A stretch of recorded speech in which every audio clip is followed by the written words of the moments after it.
Hello, James Moffat here. Please go to parentingadultchildren.org website and sign up for a free membership and leave a review for this episode. If you have any requests for future topics, send me an email at talkpac@proton.me. That's talkpac@proton.me. Please share this podcast with your friends and family.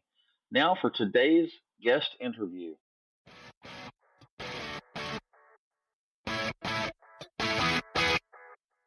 Welcome to the podcast ABCs of Parenting Adult Children. Please join us as we discuss parenting adult children and the unique struggles that it comes along with.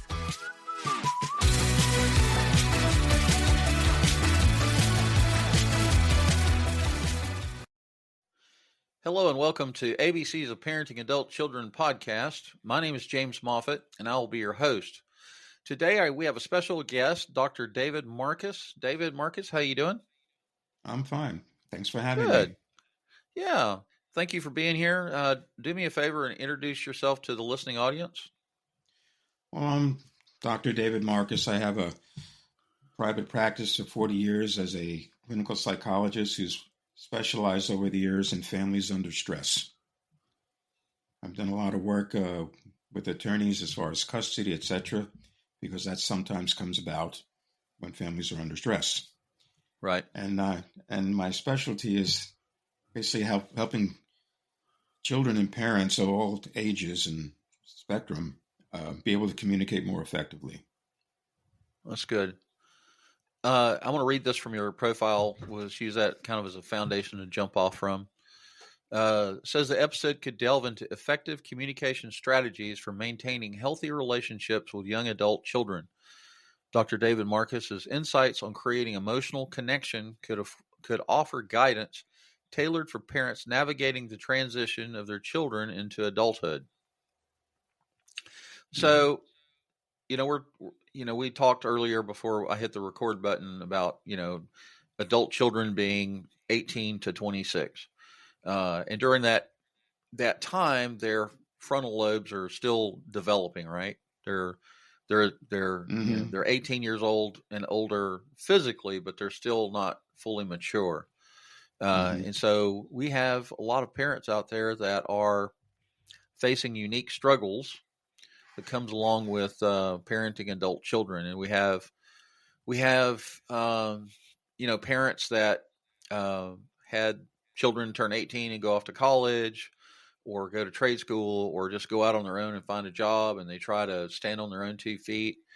And because of the expense of living on your own, sometimes they're not able to afford that, and they wind up coming back home, right? Yes. And then you've got some parents that are dealing with addiction issues, alcohol, drugs, et cetera, and so they are working through the complexities of all of that. So having said all of that, I think you're going to probably provide a good foundation of information for listening parents today. Okay, just whatever you want me to ask me some questions, and I'll be glad to answer whatever I can. Yeah, you said you got a book. You're developing a book. Yep. It's called Parent Prescription, Parent RX, and it's forthcoming. I'll put it that way. The book proposal's in. We're waiting to hear from the publishers. I got you. So you're still writing it and all that? No, it's written. Got your manuscript? Yeah, I have an agent in New York. She's pushing it right now. Mm-hmm. So you're just trying to get it published? Yes, and in this day and age, podcast is a way of promoting. Oh yeah, absolutely. So that's one of the reasons I've been seeking out these podcasts to do. That's awesome. All right, so here's a question that says, how can parents develop a common emotional language with adult children? Okay, well, a common emotional language, what we do, as we all do this, especially parents, we make assumptions about the words that our children use when they're expressing emotions. Okay, and so what I mean by a common emotional language is basing the words that you use to communicate emotions with your child, whether it be young or adult, by using the words with their definitions. Okay, what does companionship mean? What is boredom? What is, caring? These words are based on our own experiences as human beings. And the parents do all the time, including me before I realized I was doing it, of course, was to say, oh, I know what that is. I know what, but we're basing it on our own experience. Right. And our children's experience can be vastly different. And here's the rub. Even if you're right, you're wrong. Because one of the things about emotional communication, and especially with adults or with teenagers going through the process of individuation, which is, I got to be me, don't tell me what to do, that kind of thing. Right. They insist on using their own language and that you understand it from their point of view. So what parents do is often just relate it to their own experience, and that actually gets in the way of being able to communicate with your kids. Okay. Those assumptions are not good. When I see people and they start repeating words to me, children, adults, I say, okay, give me the definition of that word or that phrase. I feel like everybody doesn't like me. And they say it repeatedly. They say, tell me about people not liking you. Because I don't want to guess at what that means. Right. The idea, and if you look at my, what I've sent you, there's a whole process of what's called emptying out. And you see that in the description that I sent you? Maybe you do. I'm not sure. But how do you empty out a child and a teenager and an adult child? Is actually three different things, but they're related. How far into that type of a process do you want me to get into is up to you. Right. So can you give us kind of tell us about your parenting story? You've got kids, right? I have one, my son. He's 38. Yeah. He lives in Hawaii. That's why I was commenting on your Hawaiian Okay. shirt. Yeah. And he went to Clemson, which is close right. to where you are.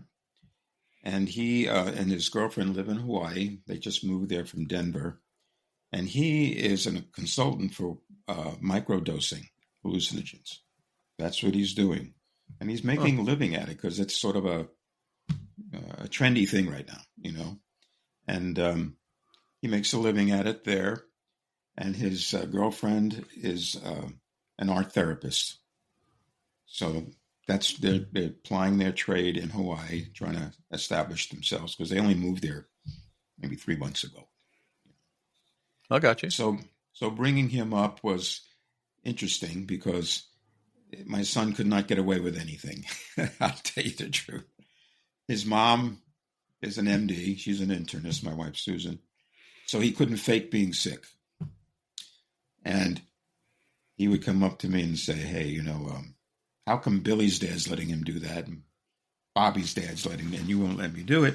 And I said, well, your dad's got a doctorate in child psychology. I know better than them, and they're wrong. And he gave me this kind of look, but okay, that was just the way it was. That's funny. Well, good. What information can I give your audience that would help them? Well, I'll just ask you some of these other questions, I guess. What does the empty? Well, you said, here's your question, or the question says, what does the empty out process look like with older children? So you can kind of delve into that some. Okay. Parenting begins at birth. The development of this common emotional language actually begins at birth. But we have to assume if we're going into teenagers and adults that the children already have an emotional language. Okay? Now, that's a big assumption to make sometimes because that develops through experience when you're younger. All right? And some of it is cultural, like the British stiff upper lip. We don't talk about emotions, things like that. Or you can come from a Jewish or an Italian family where everybody's business, you know what I mean? And we're always talking emotionally. But in any case, having the emotional language, the next thing that's really important for parents, especially parents of adult children, are what their children's emotional perception of them is. And that also comes from experiences with them. For instance, if parents are dismissive parents, they just try to make their child feel better. Oh, don't worry about it. Everything's going to be fine. That cuts off the emptying out process because the child has no place to go. All right. And I tell parents, trying to make your child feel better actually doesn't help them at all. I mean, if somebody turned to you, James, when you were feeling very upset and said, oh, just think about it this way and you'll feel all better, would that be helpful for you? Probably not. No, but parents do this all the time. They give advice, and that phrase, advice is cheap. Advice is typically based on their own experience. Advice is cheap. Well, unsolicited advice, especially with adult children, is worthless.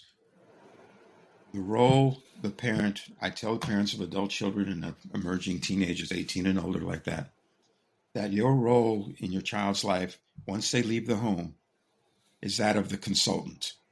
Right. And what I mean by that, the adult child comes to you with a question. And that's what you have to wait for. You don't just volunteer the information. You listen, you mirror back what you hear. I can go into all this emptying out process if you wish me to. And then once they know that you really understand them, what you're doing I have to explain this or you won't understand what I'm getting at.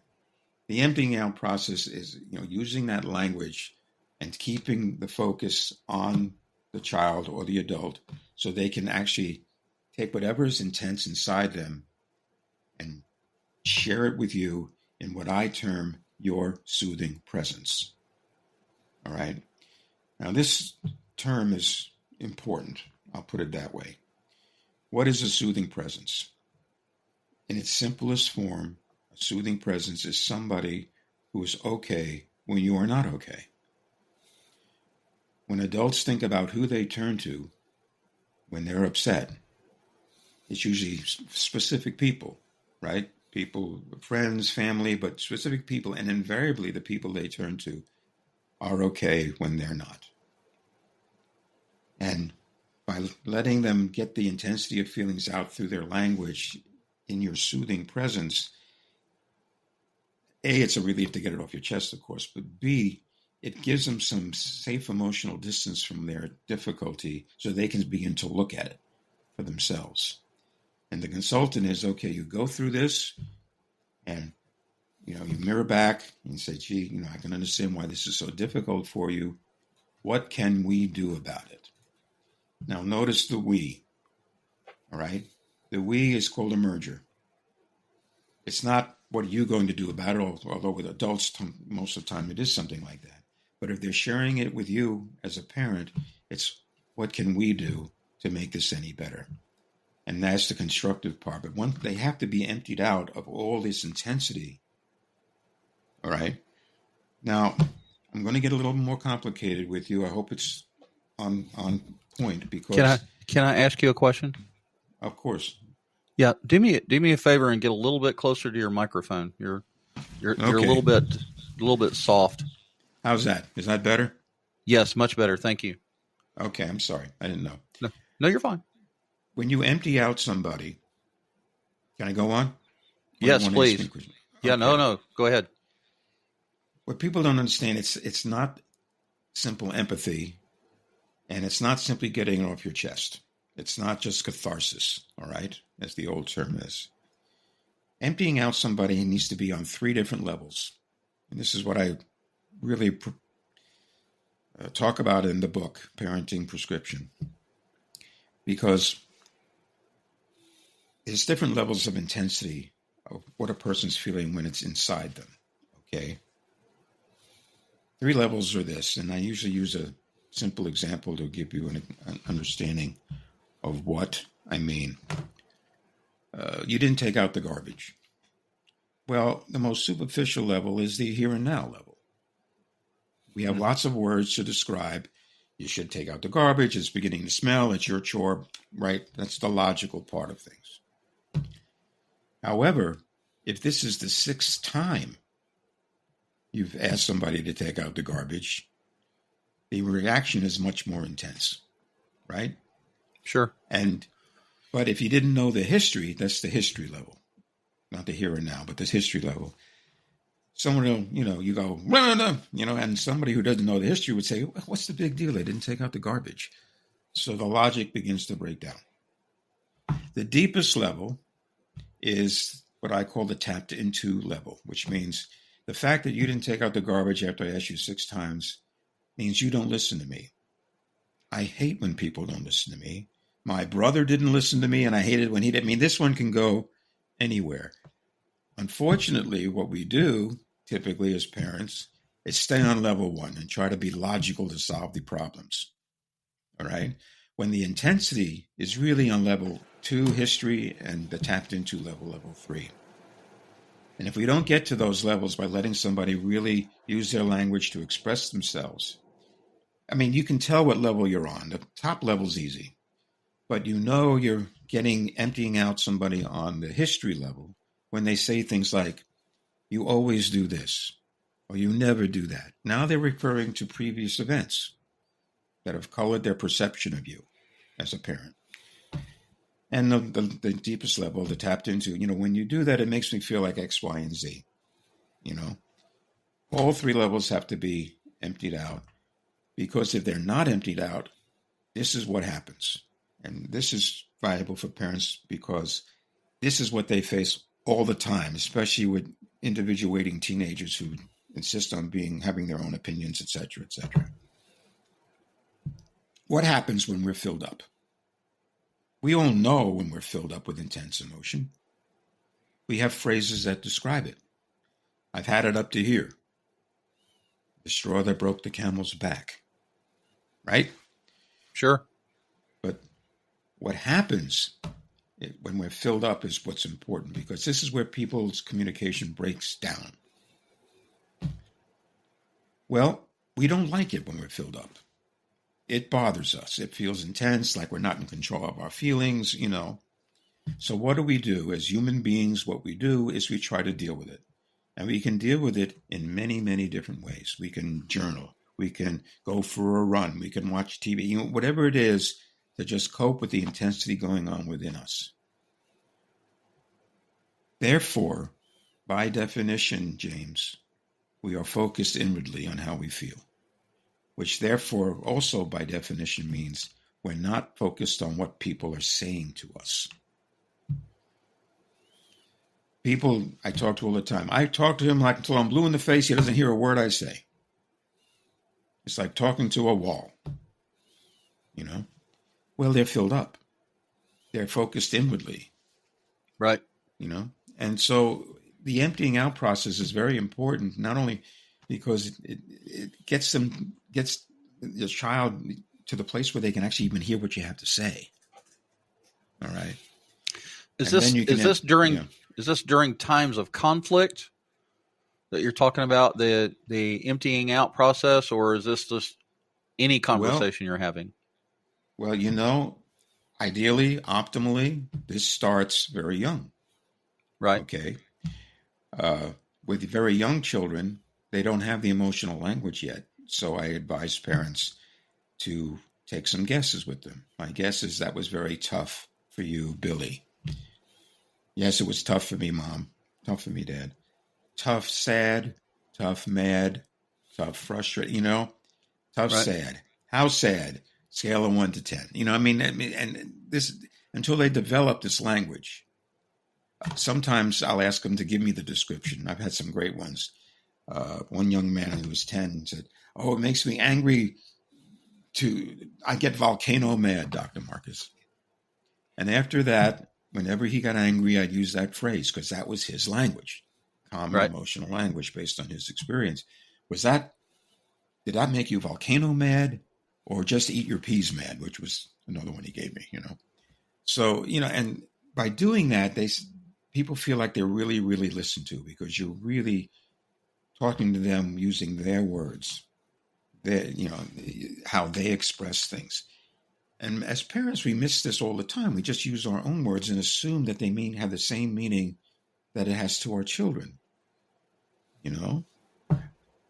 And so it's fundamental to develop this common emotional language, and it begins early. Now, when you're dealing with teenagers who are going through individuation, they really don't want to hear from you. Right. They don't. And in some ways they're not incorrect, because somehow what their bodies tell them, what their society tells them, is somehow between the ages of 12 and 18, 19, they're supposed to become an adult. And whenever you talk and give advice that they don't want, they feel like you're treating them like a child. And they're going to fight you. Right. And so, they may need the advice, just like you said, the adolescent brain really isn't making great decisions, but they're going to fight you on it. So how do you deal with that, at that particular time? You see, children may turn to you for advice, and then you're the consultant. You listen to what they have to say. They ask your opinion, you give an opinion, but then that's it. They can take your opinion or not take your opinion. That's what a consultant is. Right. And by the way, James, I just described a really good mother-in-law too. Right? That's what a good mother-in-law does. So anyway, go ahead, ask your question. I can ramble on. Well, as I listened to you talk, one of the things that I did with my teenagers is I was transparent with them as much as I could. And instead of talking at them or talking down to them or berating them for making stupid decisions, what I do is I would say, you know what, when I was 17, 18 years old, whatever, I personally, I was a dumpster fire when I was, a young adult. That's a long story that we don't have to go into, but I was a dumpster fire. And I would tell my teenagers, like, hey, dad's not perfect. And here are some stupid things I did when I was younger, and the thing that my parents taught me that I tried to teach my children was think about what you're doing before you make a decision. Because when you do something, when you make a decision and you act on something, those actions have consequences, and some of those consequences can last you for the rest of your life, right? Like drinking and driving, taking drugs, hanging out with the wrong people, wind up with a felony, and the next thing you know, you can't get a job because you got this felony hanging over your head, right? And of course, not everything's that extreme, but I tried to be transparent and as real with them as I could, to let them know that it's okay to make mistakes, and this is what I did, this is how it affected me, and this is what I learned from that, and I tried to foster those conversations into a learning event for them. That can be part of the process that we're talking about. Now, remember what I said. You have to prepare them to even hear what you have to say. Right. You have to empty them out so they can say, what do you think, Dad? You know what I mean? And now they're ready to hear what you have to say. All righty. They're not just focused inwardly anymore, trying to deal with how bad they feel. You know what I mean? So then you can say, this is what I went through. But you got to make sure that they're emptied out and they're using, based on their experience. Because what parents do, and I don't know if you did this, what parents do is they jump in too soon.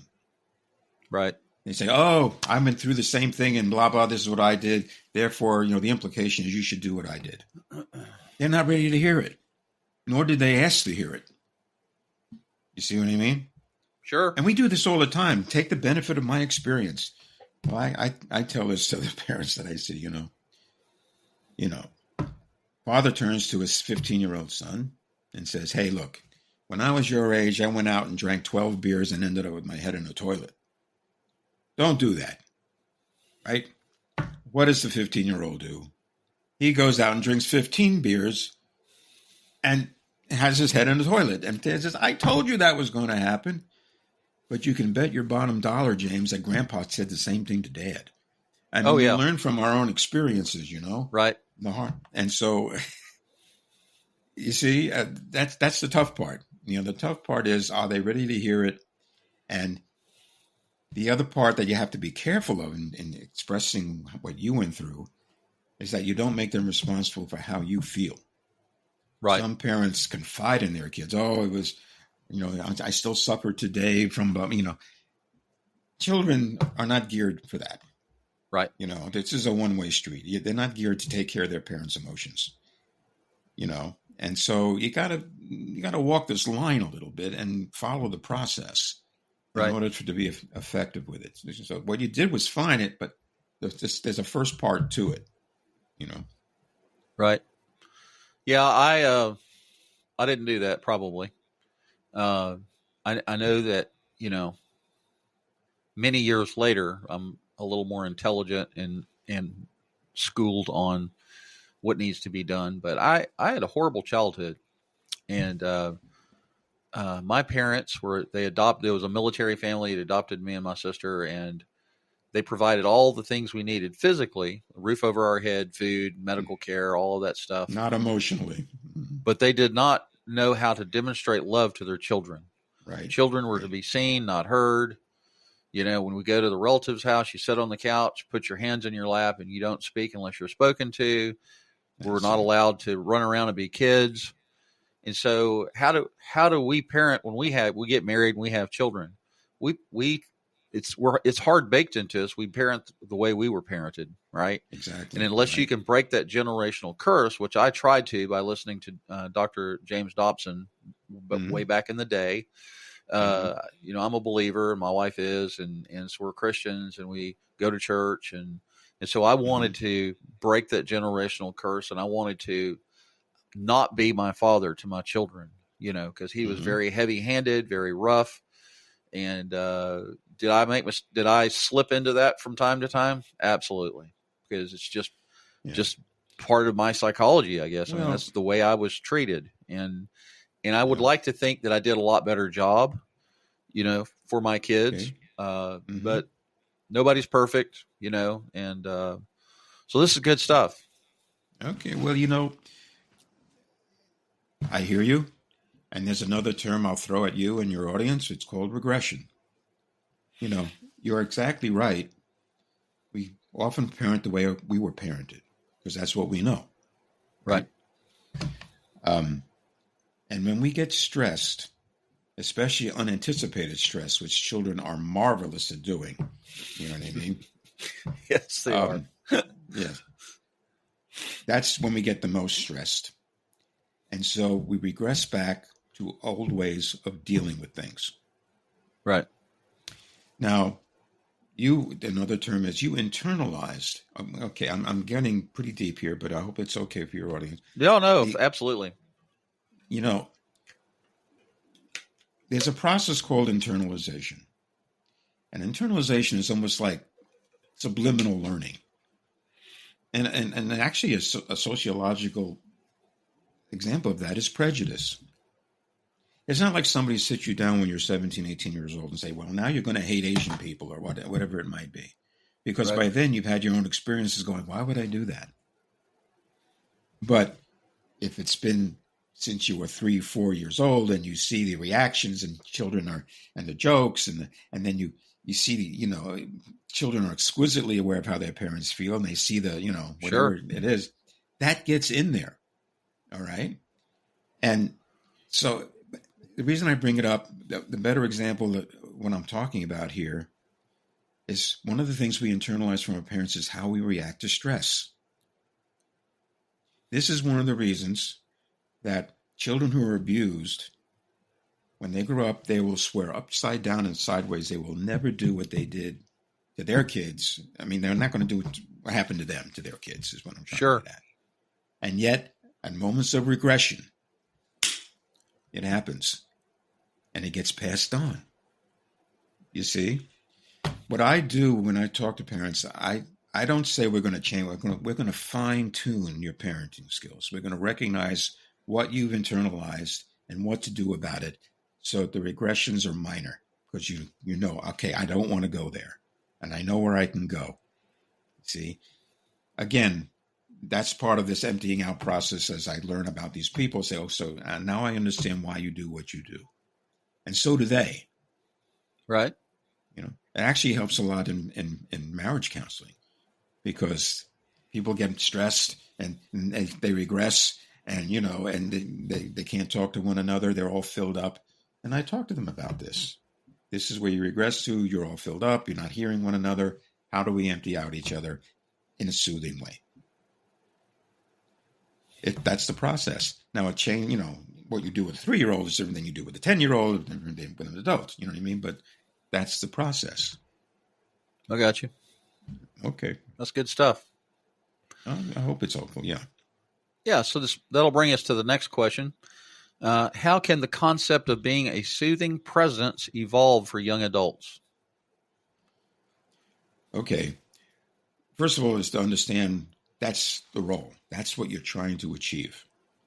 Now, there's a lot of, which means you understand where you may regress to. If you have to take a break with your kids, take the break so you don't regress to ways you don't want to do it. All right. The awareness is really a great big part of it. Most people aren't aware of this internalization and regression thing that we're talking about now. At least it's not on the tip of their tongue. They just figure that's the way it is. You know what I mean? Right. But to be a soothing presence means, okay, there's more to, the reason I use a presence rather than a soothing person is because there's a lot more to being a soothing presence than just being a nice, kind person who's not upset. Right. Why do I say that? Because of exactly the things that your parents are going through, the stress of everyday life. That fills them up. It may not be their kids. It may not, it's like, I had a horrible day at work. I have to work 6 hours tonight and I don't want to, and then their kids stress them out and there they go. You see what I mean? Lifestyle. Sometimes I have to talk to parents about lifestyle, and resources, a lot of big companies ship people off to go climb the corporate ladder to Wichita and they don't know anybody there.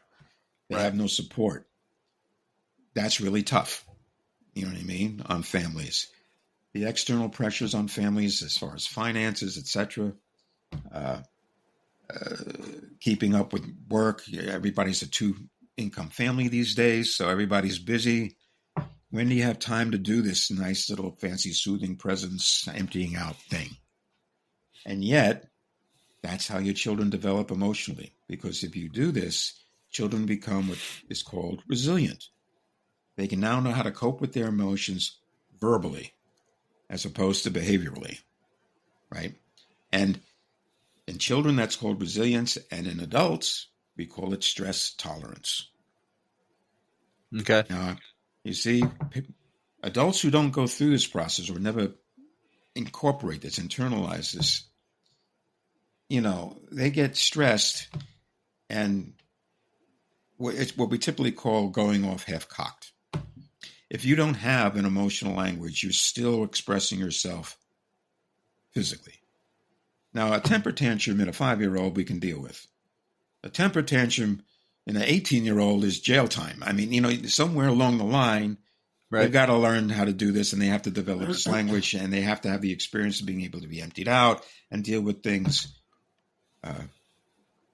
vis-a-vis a soothing presence. So this role of the parents need to be a soothing presence for each other to deal with the stresses of everyday life as well as about the stresses with their children, So I tell parents the best gift you can give to your kids is to be okay yourself, because then you can be this soothing presence for them,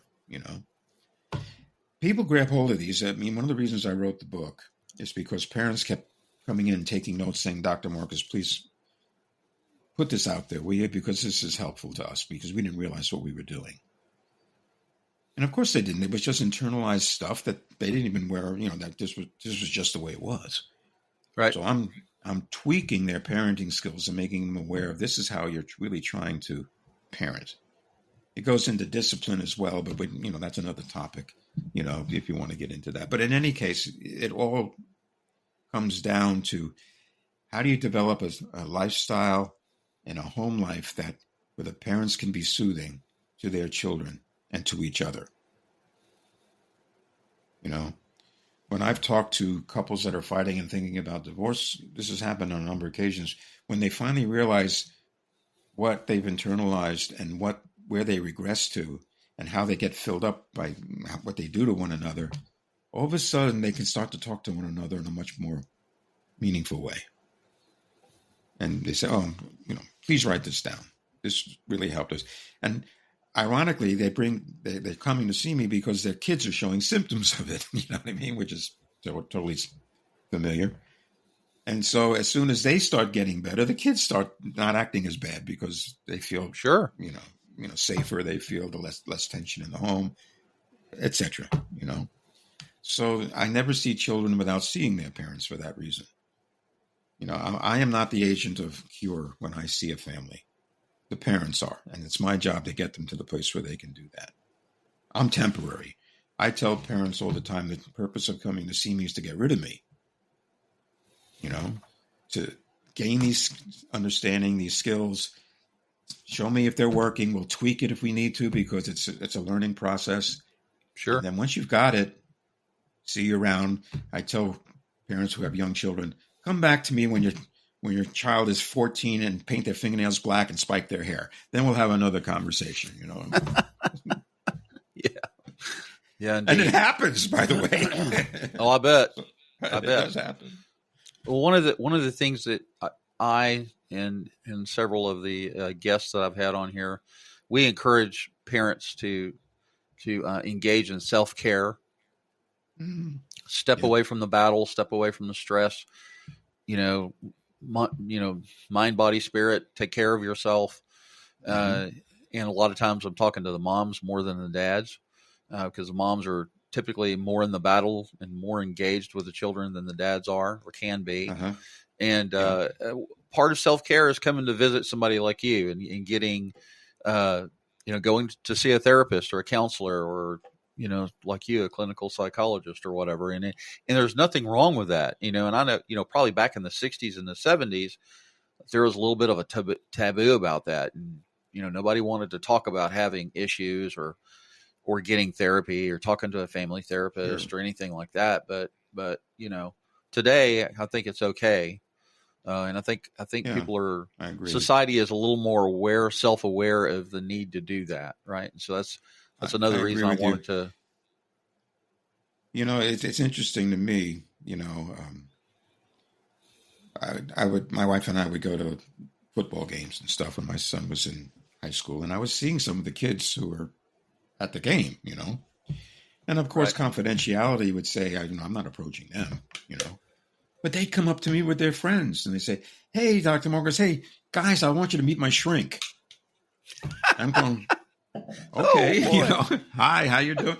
So, there you go. They thought it was cool. I mean, okay, but you're right. Back in the 60s and 70s, no, it was a stigma to go see a counselor or a therapist. There was something wrong with you. Everything we're talking about today is basically human nature and what your children need. Right. So where's the stigma? You see, and I think that the times have changed. I think it is much more acceptable. Absolutely. Yeah. So, in a lot of ways, I'll talk about church. Church is not filled with perfect people. Church is like a hospital because we're all sick in some way and we need help, right? We need to learn how to love. We need to understand what grace and empathy and forgiveness and all of those qualities are, right? And, my desire or my vision for this podcast and for that parenting support group is on Facebook is so that people can be encouraged and that they can get the tools and the resources they need to get the help that they need with fixing things within them as parents, as well as dealing with their children and helping their children grow up into healthy, mature adults. Right. Yes. And so anyway, that's what I'm hoping that this podcast will provide. I hope the information we're talking about is helpful. What's helpful with the church community, in my opinion, is that sense of fellowship, because that's soothing. Right. It's we're in this together. We all care about one another. That's an outlet. That's something parents need. One of the things that we are lacking now that was much more present in the 50s and 60s is this sense of community. We don't have that. I mean, I remember when I was a child, I'm 74 years old. So back in the 50s and 60s, we'd have block parties, we'd Right. get, all the neighbors.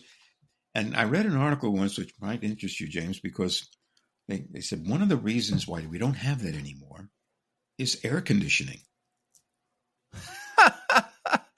That makes a lot of sense. Well, you think about the old homes that have this big veranda and people would sit out, Yeah. and, because it was cooler outside, and Sure. the people would be walking because it was, by them because it was cooler outside, and people would get to know one another. Right. Now we're all cocooned inside our homes because of the air conditioning. It's too hot outside now. So yeah, there you go. It's funny how the times can affect us. Yeah, society has changed for sure. Well, one of the biggest changes is the two-income families. I mean, there's nobody home. I mean, it used to be you'd run the streets with your friends, you'd duck into somebody's house. Typically mom was home. But now two incomes, and even then, it's not like you leave the work at the office because of laptops and cell phones. Right. You're always on. Right. Did you ever see the movie Inherit the Wind? I don't think so. It was about the Scopes monkey trial back in the 1920s, where the guy was teaching evolution, and it was against the law to teach evolution, right? It was a true story, actually. And one of the speeches that Clarence Darrow, who was actually the lawyer, he turns to the audience, the jury, and says, hey, progress, there's a cost to progress. Women, you can have the vote, but you can't hide behind your powder puff anymore. You can fly like the birds, but the clouds will stink of gasoline and the birds will lose their wonder. But the one I remember the best is, you can have a telephone, but you lose the charm of distance. And that's true. We don't have any distance anymore. Right. Everything's intruding on us. Instant access. Yes. And that it's efficient, but there's a cost. That's the point. There's a cost to it. Well, and I do IT support for a living, so I'm very, very in tune with technology, and I know the positives of the connectivity and being able to work remote. But Lord, email 24/7, phone calls and voicemails 24/7, and oh yeah, there are times I personally turn it off.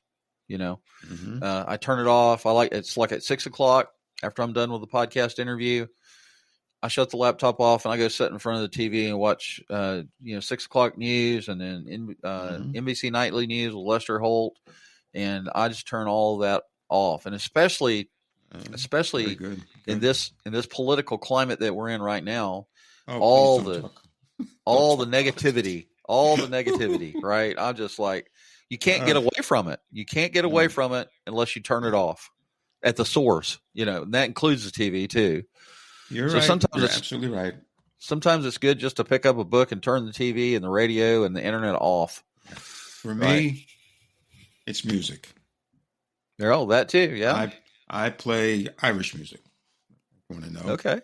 Guitar, mandolin, something called an octave mandolin. I'm in 3 different bands. I do musical theater. I sing. This is my release, and I need it. Right.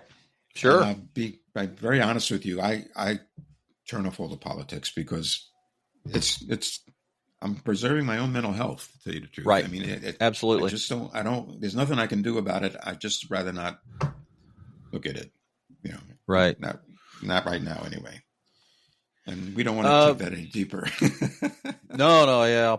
Sorry. Yeah, please. It's like, yeah. No, we don't want to go there. All right. So we're talking about something else. What are frequent communication blocks parents face with adult children? Okay. I've already gone through a couple of them. All right. Right. When you jump in too soon to give your advice, or, I went through this and blah, blah, blah, you're cutting off that emptying out process, and they're not ready to hear you. It also gives the impression to your child, even your adult child, that you're not listening. And after a while, that emotional perception becomes, why bother to talk to my dad? He doesn't listen. You see what I mean? So that's why it begins earlier. Right? But okay, you can make up for this with this understanding of how do you empty out somebody? How do you, and what you might have to empty out at first, and this is a little deeper. Let's assume for a second that you haven't been doing this emptying out process. You've been trying to make your child feel better by saying, oh, just do this and you'll be fine. Or, oh, yeah, I went through it too. Or maybe you get defensive. Oh, no, that's not the way it was. A lot of people deny their children's feelings because they can't face them. Right. Or they try to laugh it off. They say, oh, and they make a joke of it, trying to make the child feel better by making it lighter. No, if somebody did that to you, okay, if somebody did any of these things to you, if it was a good friend, you'd say to them, just hear me out, right? If it wasn't a good friend, you'd say, thank you, and go find a good friend. You know what I mean? Right. Right? Exactly. And yet we do this with our kids all the time. All the time. Parents think I'm, you're a psychologist. You really mean this? I say, yeah. I wish I could take the words make feel better out of parenting vocabulary. If it doesn't work for you, why would it work for your child? The only difference is you may say something, but your 7-year-old's not going to say anything. They're just going to go, and you think you solve the problem until the same thing happens next time and they're just as upset as they were the first time. I thought we talked about this. No, you didn't. You think you did. You talked at your child thinking, okay, he shut up. I guess he's feeling better. No. All you did was make it unsafe for him to tell you because the 7-year-old's not going to say, well, you just shut up and listen. He's not going to do that, Right. And so those are some of the ways you can get in the way. Make light of it, try to redirect the child rather, just to take their mind off it. Sometimes you have to do that because you can't have this big, deep conversation when you're trying to get them off to school. You know what I mean? I understand that. But you can come back to it, Right. Giving the benefit of your experience when they don't really want it or need it. Not, using words that have a meaning to you, but it's a different meaning to them. And so you're off base there. Children need, like I explained earlier, to develop this emotional language and the use of it because you need it. I saw a young man who really was afraid of his father because his father would explode. Father had no emotional language. Okay. He would just explode. He came in to see me one time and says, my dad had an argument with a neighbor and he punched the neighbor and the neighbor fell down, hit his head, and now he's paralyzed. And my father's now my father's in prison for the next 15 years. Oh, and he smiled at me. He said, he felt bad for the person. He said, but I am so relieved not to have to deal with my father. You know what I mean? Oh, wow. So, these things have meaning. These things can really have an impact. Being the soothing presence, developing it, knowing what you're doing, knowing how to empty out people, knowing if they're filled up, they're not going to hear you. All these things are important as a parent.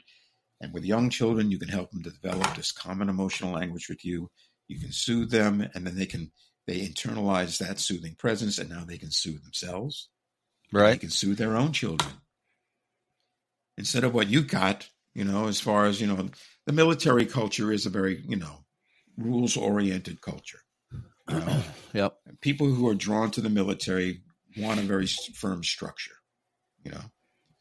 And so it reflects in their parenting. Like I said, the British stiff upper lip, there's cultural things here, all right? Sure. So what I try to do is get beyond that and say, okay, this is what you're trying to accomplish. And you're not used to it, so you're going to have to learn it. It's definitely a learning process, and you're going to fall down sometimes, and you're going to get stressed. When you do, take a break, let your spouse take over. You know what I mean? This is one of the reasons why opposites attracting is a good thing, because what upsets you may not upset your spouse, and they can take over as a soothing presence. Right. You see. So, there's all these things.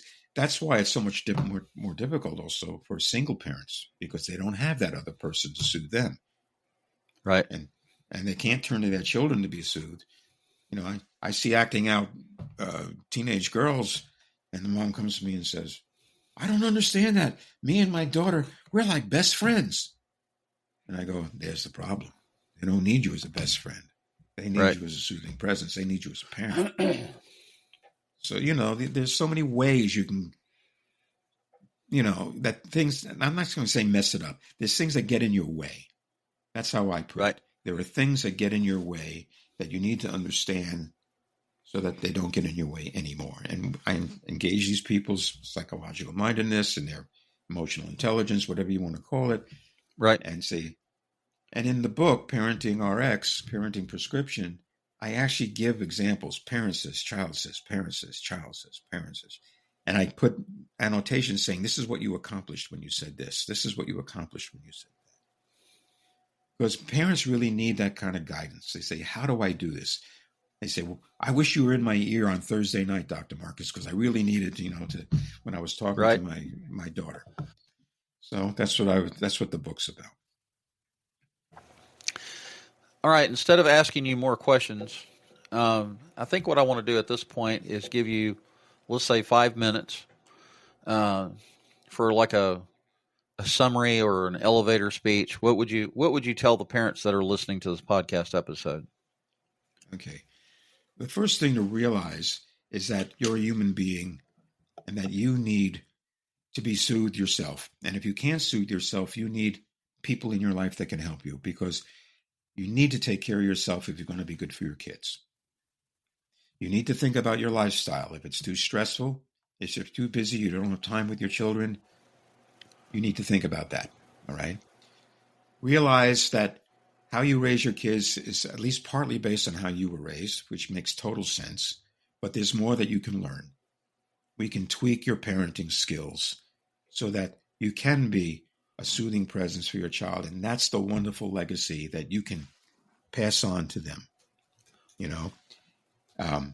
Talking about breaking the pattern that you were talking about in regards to your own family. Yes, that's exactly what you're trying to do.